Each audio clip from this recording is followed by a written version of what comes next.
আমরা professor doctor Mohammad ইউনূসকে তার নিজের কথা স্মরণ করে দিতে চাই।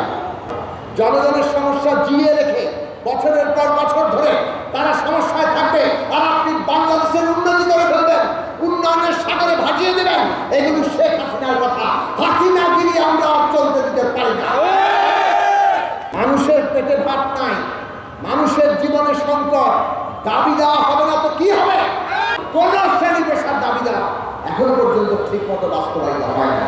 এই বিচার, সংস্কার এবং নির্বাচন তিন একসাথে চলতে হবে। এই বিষয়ে আমাদের ঐকমত্য তৈরি করতে হবে। এই বছর 5ই আগস্ট অভ্যুত্থানের 1 বছর হবে। 8ই আগস্ট অন্তর্বর্তী সরকারের 1 বছর পূর্ণ হবে।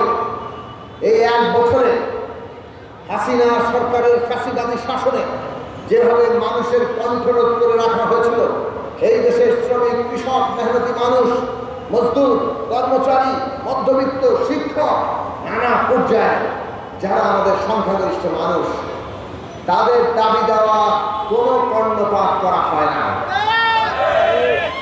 ওইটাকে সরকারি অফিসে বলেন কি বেসরকারি খাতে বলেন, সরকারি কর্মচারীরা, আউটসোর্সিং কর্মচারীরা, কিংবা দৈনিক মজুরি ভিত্তিক, কিংবা ওই সরকারি বলে বেসরকারি কর্মচারী, এরা তো কেউ প্রাইভেট সেক্টরে কাজ করে না, এরা সব সরকারি সেক্টরের লোক।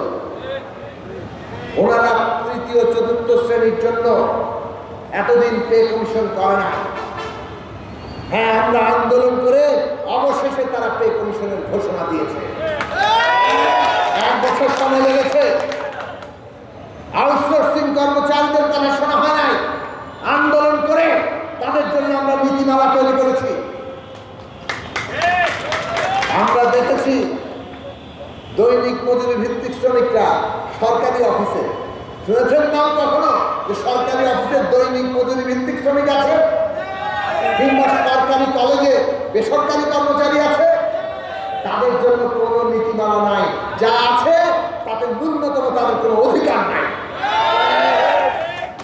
আমরা দেখেছি পল্লী বিদ্যুতে, এই পল্লী বিদ্যুৎ সমিতির সারা দেশের প্রায় 45,000 কর্মকর্তা কর্মচারী, তাদের দাবি নিয়ে আন্দোলন। সব মশার বিরুদ্ধে সুরক্ষা দিতে এলো বসুন্ধরা এক্সট্রিম অ্যারোসল, মশার বিরুদ্ধে এক্সট্রিম সুরক্ষা। এখনো তাদের দাবি পূরণ হয় না।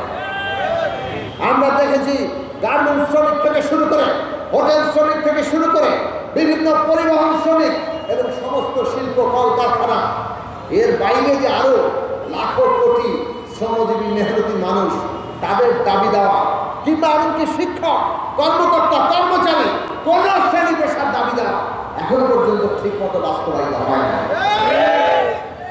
দিনের পর দিন তারা প্রেস ক্লাবে সমাবেশ করেন, বিভিন্ন মন্ত্রণালয়ের স্মারকলিপি দেন। বাংলাদেশের উন্নতি কাদের নিয়ে হবে? 95% মানুষকে অধিকার থেকে বঞ্চিত রেখে বাংলাদেশের নতুন যাত্রা হবে?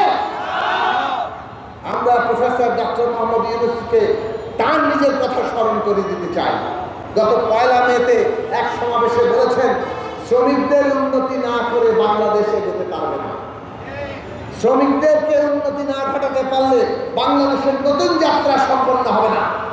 কিন্তু আমরা বাস্তবে দেখি এই দেশের শ্রমিক, কৃষক, মেহনতি মানুষ, নিম্নবিত্ত, কর্মচারী, দেশের 95% মানুষ যারা, তাদের জীবনের পরিবর্তনের বেলা আসলে তখন হচ্ছে খালি দাবি দেওয়া, খালি দাবি দেওয়া।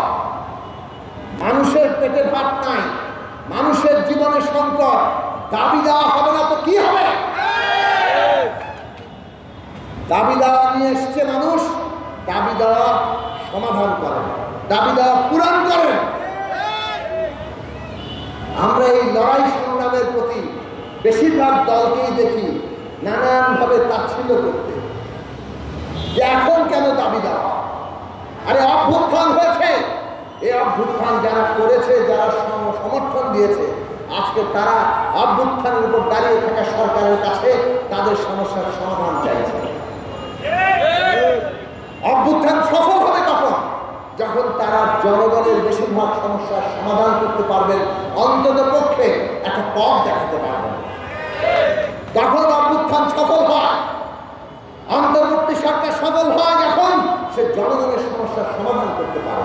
জনগণের সমস্যা জিয়ে রেখে বছরের পর বছর ধরে তারা সমস্যায় থাকবে, আর আপনি বাংলাদেশের উন্নতি করে ফেলবেন, উন্নয়নের সাগরে ভাসিয়ে দেবেন। এগুলো শেখ হাসিনার কথা। হাসিনা